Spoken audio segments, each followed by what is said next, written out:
Hello everybody, my name is Spencer and I want to welcome you to Pieces and Pixels, a channel that celebrates the fun of tabletop and video games. In this video, sponsored by Red Raven Games, I'm going to teach you how to play Above and Below Haunted.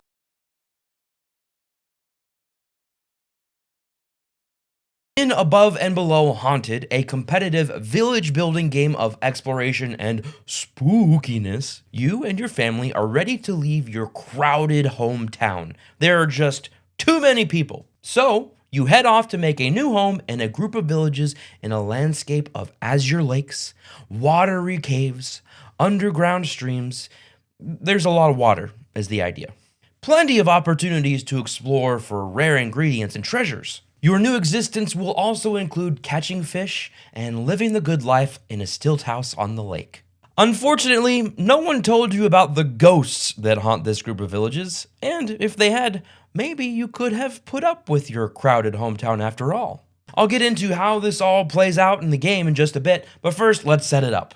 Now in this video, I'm setting up for a 2-player game, but you can play with up to 4 players. Begin by giving each player one player board, a set of wooden cubes matching the color of the banner on their board, 8 coins, 1 mystic brew, 1 starting house card. Starting house cards are identified by the 3 little beds on the back or the 3 big beds on the front. Return any unused starting house cards to the box. Also give each player 1 of each type of starting villager. You can identify the starting villagers by the illustrations on the back, a smaller version of the game's box art. Make sure that each player gets 1 of each: feather, hammer, and the one with 2 dice symbols. Players should place their villagers in the ready area on their player boards right here.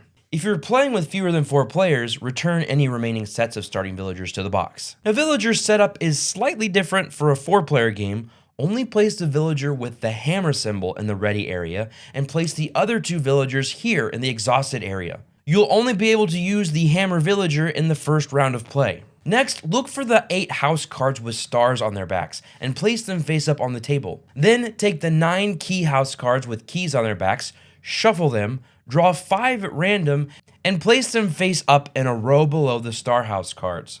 Return the remaining 4 key house cards to the box. Take the reputation board and put it in the center of the table. Set aside the 2 special villagers with caves on their backs.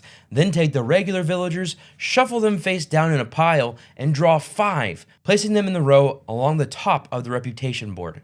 Place the round marker on the first slot of the time track. Create the supply of coins, goods, mystic brews, ghosts, pearls, and boats off to the side. Look for the 2 types of cave cards: regular and dangerous.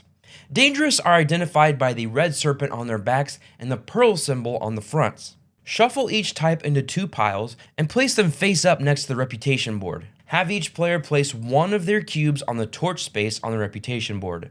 Decide on the first player however you'd like, give them the first player card, and then in clockwise order, give out the following. In a 2-player game, give the second player 1 extra coin. In a 3-player game, give the second and third players 1 extra coin. And in a 4-player game, give the second and third players 1 extra coin and give the 4th player 2 extra coins. Shuffle the house cards and the outpost cards separately and place them face down into 2 piles underneath the reputation board. Draw the top 4 cards of each deck and place them face up in a row next to their decks. Finally, set the deck of adventure cards face down near the play area. Don't shuffle this deck and always keep the cards in numerical order. Also, do not read the card faces unless an explore action tells you to. And now you're ready to begin. In Above and Below Haunted, players compete to build the best village by recruiting villagers, constructing buildings, and exploring the caves below ground. The game is played over 7 rounds, and after those have passed, players will earn points from their buildings, reputation, ingredients, bonuses, and how successful they are on their advancement tracks. The player with the most points wins the game. In each round, players take turns assigning their villagers to take actions. When a player is done taking actions in the round, they pass. Once all players have passed, the round ends and the end of round steps are taken. The start player begins a round by taking a single regular action and any number of free actions. Once they've done this, they declare they are finished with their turn, and the next player in clockwise order follows, taking a regular action and maybe some free actions. and this sequence continues until all players have passed. A player usually passes when they no longer have available villagers with which to take actions. Now there are 5 possible actions you can choose from, and I'll explain each of them to you, beginning with Explore. Now before you can build an underground outpost, you need to explore a section of cave to build it on. This is the most involved action you can take, but can also be the most rewarding, so pay attention. To explore, you need at least 2 available villagers, though additional villagers will increase your chances of a successful explore action. First, decide if you want to explore a basic cave card with explore numbers between 2 and 6, or a dangerous cave card with explore numbers between 5 and 11. These numbers are printed in the top left corner of the cave cards for your reference. Now really quick, I want to point out that while the rewards for completing encounters for basic and dangerous cave cards vary, you will always gain a pearl from dangerous caves if you are successful, and only if you're successful. This is why they can be worth the additional risk. After deciding on the type of cave card you want to explore, take the top card of the deck and place it to the left of your player board. I'll choose the basic cave card for this example. Next, slide 2 or more villagers from the ready area of your player board to the cave card. There's no limit to the amount of villagers you could send, but you must always send at least 2. Then roll a die and compare the result to the grid of numbers on the cave card you're currently exploring. The matching number indicates the encounter that should be read to you from the storybook. The player to your left should read the encounter for you, including any choices below the description, which are in bold caps, along with their explore numbers. The reader does not read aloud the possible rewards after each explore number. Now for the sake of teaching you how to do this, I'm going to use encounter number 5 from the storybook. Now don't worry, it's not a huge spoiler since there are 150 encounters in the book. I'm going to read it as if I were reading it for you, so you can see how this all plays out. A giant slimy snail blocks your path. Train the snail, explore 4, or attack the snail, explore 3. Now you, as the active player, must select one of the options. Name it out loud, and then attempt to meet or exceed the explore number for that choice. The higher the explore number, the more difficult the challenge is.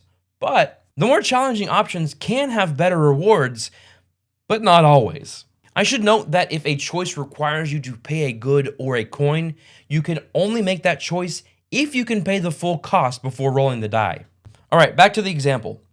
Let's say you choose to attack the snail, which is explore 3. Roll 1 die for each villager you sent, one at a time, indicating for which villager you are rolling each time you roll. Then place the die on the villager you rolled for, like this.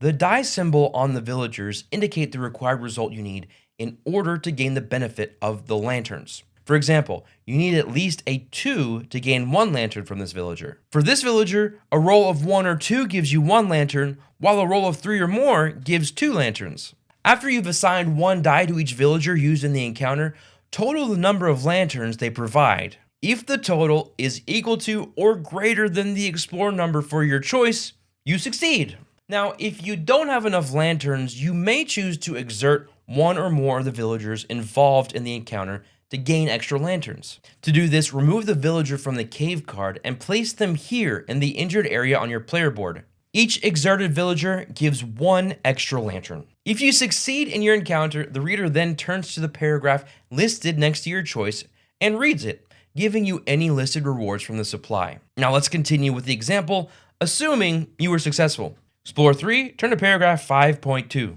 Fireflies dance in the dusk as you roast snail meat on spits under a willow tree. Your reward is 1 clam and 1 coin.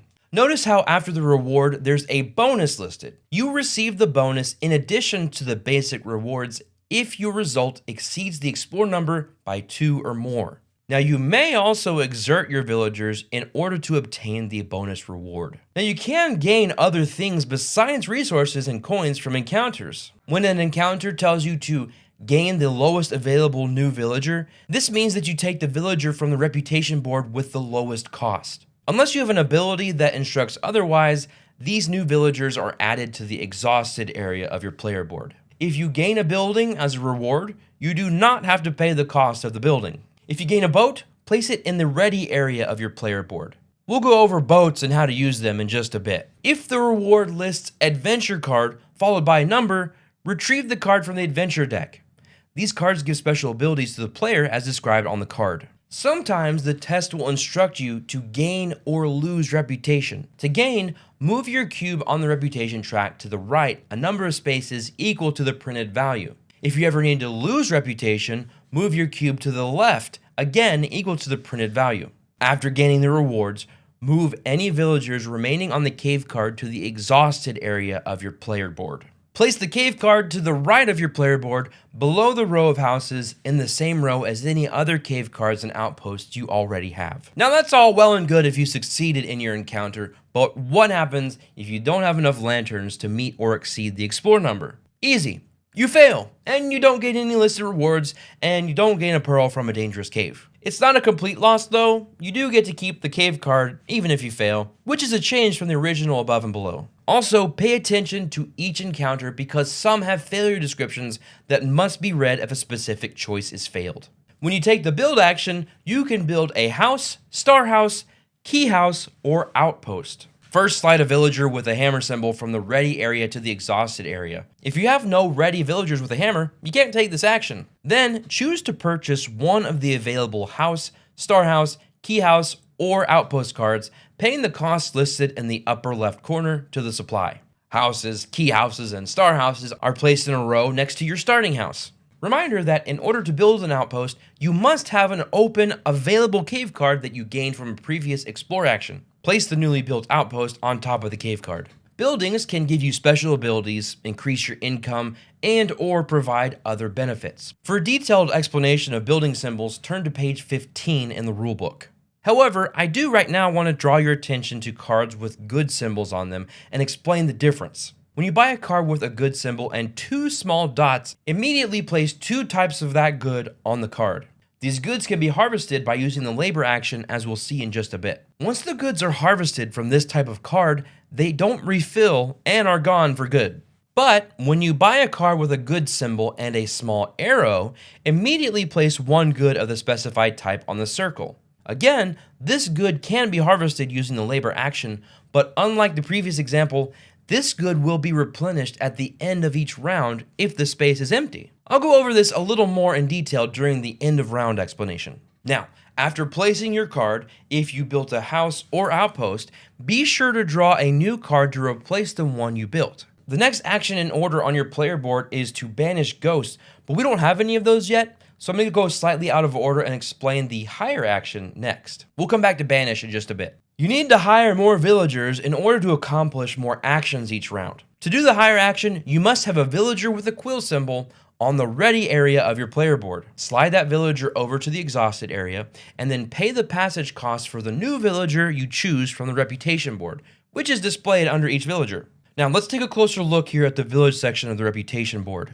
It's divided into two parts by the steamboat right here. The steamboat can take a short route or a long route to bring your newly hired villager. Taking the short route is cheaper, costing only 2 to 3 coins. However, the short route goes right through the haunted area of the marshland, and a ghost comes along for the ride. When you hire a villager from one of the 3 slots on the left side, pay the cost of the supply, gain a ghost, and place it on one of your buildings. Now each building can only hold 1 ghost. If you have no empty buildings, you don't gain another ghost. By the way, some encounters may instruct you to gain a ghost. If they do, follow the same process. If you choose to pay the more expensive cost, the steamboat took the longer route with your villager. Gain the villager and 1 mystic brew, but no ghost, since you avoided the haunted marshland. Regardless of where you hired your villager from, it goes straight to the exhausted area of your player board. They're just so exhausted from their trip to your village. Don't draw a replacement villager for the reputation board yet. That will be done at the end of the round. Oh, quick note, there are 2 special villagers that can only be obtained through specific encounters in the storybook. The cave cat and the gray cat have special rules, which can be found on page 12 of the rulebook. Alright, now that you know how your little village can become haunted, let's take a look at the banish action. When you do this, you get to remove all ghosts from your buildings and gain a nifty reward. To banish, You must have at least one ghost on one of your buildings and an available villager with a quill symbol. Slide that villager from the ready area to the exhausted area, then return all ghosts from your buildings to the supply, except one. Take that ghost, choose an opponent, and place it on one of their buildings that doesn't already have a ghost. You'll then get a reward depending on the building you just haunted. Now let's take a look at the rewards, which are printed on the reputation board for reference. If you place the ghost on a building without a bed, gain 2 reputation and 2 coins. If you place the ghost on a house with a bed, gain 1 mystic brew and 3 coins. If you place the ghost on an outpost, gain 1 mystic brew and 1 boat. As a reminder, when you gain a boat token, place it in the ready area of your player board. The final action you can do is labor. When you labor, you harvest goods from your houses and outposts and gain coins. First, slide 1 or more villagers from the ready area of your player board to the exhausted area. They don't have to have any specific symbols, though as we'll see, you can gain a bonus by using a villager with a hammer. For each villager you exhaust, gain 1 coin, and you may take 1 goods token from your houses or outposts, but you don't have to. If you use a villager with a hammer, you may take 2 goods instead of 1, and they can be from different buildings. When you gain goods tokens, you may either keep them for later, place them up for sale, or place them on your advancement track. You might want to keep the goods for later if you just don't know what you want to do with them yet. Putting them up for sale is a free action, and I'll cover all of those in just a bit, but right now, I want to go over the advancement track and why you'd want to put goods there. This row of circles and icons at the bottom of your player board is the advancement track. Anytime you have available goods, whether you just perform the labor action or you save some goods tokens for later, as long as they're not currently on building cards or already placed on the advancement track, you can put them here anytime. Goods must be placed from left to right without skipping slots, and can be placed in any order. You can place a second good of a single type on the track, but it must be placed on top of the matching type in a stack. Let's take a look at an example. Here I've placed a crab, clam, and rice token. Say I gain another rice token and want to place it on my advancement track, so it must go on top of the one I already have. Let's say later on I gain a ruby fish token. To place it on the advancement track, it would go in the next available slot, the 4th from the left. Now let's talk about how the advancement track helps you. There are 2 numbers at the top of each good slot. The left number is how many village points each good in that slot is worth at the end of the game. So in this example, since I have 2 rice tokens, at 2 points apiece, they'd be worth a total of 4 points. The right number above each slot indicates your current income. The coin value above the rightmost filled in slot tells you how many coins you collect at the end of each round. The values for each slot don't accumulate, you only earn the value above the good furthest to the right. Once a good has been placed on the advancement track, it cannot be removed, so you'll want to be strategic about where you place goods on the track. So for example, if you're lucky enough to find a rare good early on in the game, like a squid root or ruby fish, you may want to go ahead and use it and begin filling up your track. Since you'd only get 1 point per good in these first 2 slots, it's not a big deal if you only have 1 good there. You will benefit big time by making stacks of the common goods, rice, crabs, and clams, further down the track. Since they're easier to find, you're more likely to be able to collect more of them and stack them in a slot where they're worth more, thus earning you more points. Alright, let's get back to the things you can do on your turn. In addition to completing a single action on your turn, you may also perform any number of free actions before or after performing a normal action. However, you must always have at least 1 villager in the ready area of your player board at the start of your turn in order to take a free action. If you don't, you must pass. You may not perform free actions on another player's turn or after you pass. The first free action is to put something up for sale. To do this, place one of your available goods, meaning not on a building card or your advancement track, in the circle at the top left corner of your player board. You may only have 1 good for sale at a time. You may remove the good that's for sale or replace it with something else, but only on your turn. Another free action is to purchase a good that another player has put up for sale. Now, you may bargain, make offers, haggle, whatever, but you may only pay in coins and mystic brews, not other resources. The minimum cost is 3 coins or mystic brews or any combination of that. The seller may refuse the offer for any reason. Maybe they just don't like you. If the seller does agree to sell the good, you pay them the agreed upon amount and take their good. If you want new options of houses or outposts to purchase, you can pay 1 coin to replace all 4 available cards in one of the rows. Take the 4 current houses or outposts in the row, place them at the bottom of their respective deck, and draw 4 new cards from the top and place them face up in the row. You may only do this free action once per turn, and only with the building rows with decks. At any time on your turn, you may move a boat token from your ready area to the exhausted area to gain 1 coin. Alternatively, when exploring, you may move a ready boat to the exhausted area to change any die roll to a 6. You can even do this after rolling in case you want to wait and see if your result is good enough to succeed without help. However, you can never gain both benefits from the same boat in a single turn. The final free action you can take is to claim a new ingredient. When you are the first player to gain a type of good token,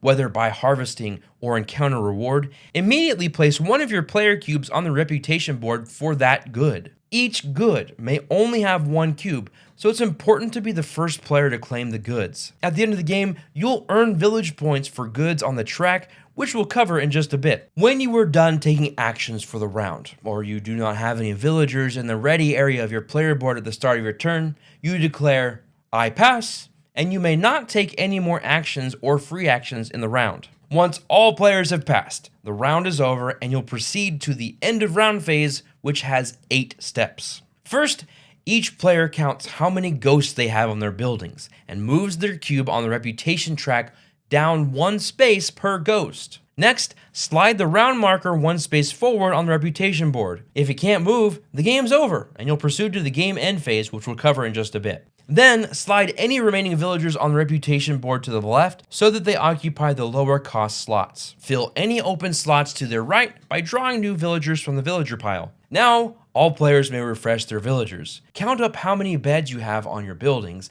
then move 1 villager from injured to exhausted or exhausted to ready for each bed you have. A villager may not move from injured to ready by using 2 different beds. That doesn't make sense. Then players may spend any number of Mystic Brew tokens. For each one spent, move a villager 1 space to the left, like you did with the beds. However, in this instance, you may spend 2 tokens on 1 villager to move them 2 spaces. That does make sense. Note that this is the only time during the game that Mystic Brew tokens can be used, to rest villagers. Also, there is 1 villager that uses his own bed each day, the Ancient Robot. He does not use beds on buildings and cannot use Mystic Brew because he's a robot. During this step, players also return any boat tokens that they have used to the ready area. Boats don't need beds or Mystic Brews to move. To collect income, players begin with a base of 3 coins and then increases based on how far they filled up their advancement track, as we discussed previously. So in this case, my income would be a base of 3 plus 6 for a total of 9 coins. Also, look at your buildings. Some, like this outpost, provide income as well. If you own a building with an arrow symbol next to a good, and there's currently no good on the card, place one of the appropriate type in the circle. The first player passes the first player card to the player on the left, and unless 7 rounds have passed, the new first player begins the next round. After 7 rounds, the game is over. If you're having a great time playing and think a longer game would be more fun, the rulebook says you can play an extra round for a total of 8 rounds, although it's not recommended for a 4-player game. When the game is over, players will total their village points. Before you begin this step, now is the time to use any pearls you've gained during the game. Now remember that pearls are gained when a player successfully explores a dangerous cave. Here at the end of the game, take any pearls you have and place them in the highest slot on your advancement track that already has at least 1 good. The pearls are now worth the number of points indicated above the slot. However, they don't count as the good type they share the slot with. If I have a card that gives 1 point per crab, I would not include the pearls for that total. Count up village points for each goods token on your advancement track. Remember that the amount each good is worth is printed just above the slot on the track. In this example, these 4 rice tokens are worth 2 points each for a total of 8. I also have 3 pearls here, which add an additional 6 points. I add 1 point for the single clam token and 1 point for the single crab token for an advancement track total of 16 points. Each building is worth 1 village point, which includes all types of houses and outposts, including your starting house. It does not include empty cave cards. Some buildings provide bonus village points, which are in many cases just listed at the bottom of the card, like this one. Other cards give bonus points for owning specific items. This card gives 10 points plus 2 points for each ruby fish and each squid root. I should point out that you only gain the points if the goods are in your supply or advancement track, not on a building. If you are having trouble interpreting any of the bonus point symbols, of course you can refer to page 15 of the rulebook for details. The player with the most reputation gets 5 village points. The player with the second most reputation gets 3 points, and the player with the third most gets 2 points. There's a reminder of these totals on the reputation track. But notice the little 2-player symbol over the 3. This means that if playing a 2-player game, only the player with the most reputation gets a bonus of 3 points, instead of 5. The last place player in a 2 or 4-player game doesn't get a bonus.